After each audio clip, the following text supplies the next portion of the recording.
This summer, I participated in the Delta College Math and Science Manufacturing Experience. I spent some time in Kremen Incorporated in Frankenmuth, Michigan.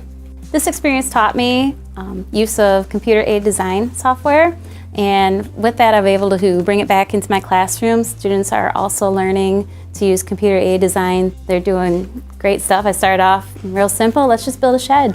To get 4 walls and a roof, and they've taken it and just gone crazy with it. They've got swimming pools, football fields, animals, all kinds of interesting designs. They're loving it, and they don't realize it, but they're learning as well, so I'm loving it.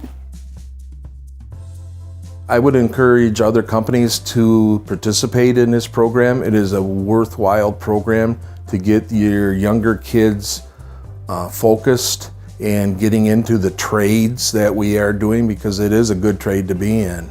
In manufacturing, there is a lot of jobs out there, and I've talked to a lot of my competitors, and everybody is looking for skilled tradespeople right now.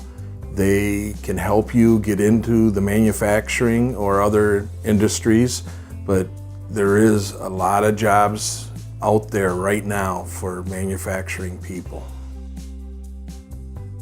I really had a great experience. I learned a lot, and it was fun doing so. I would really encourage other teachers to take a look at this program. You won't be disappointed.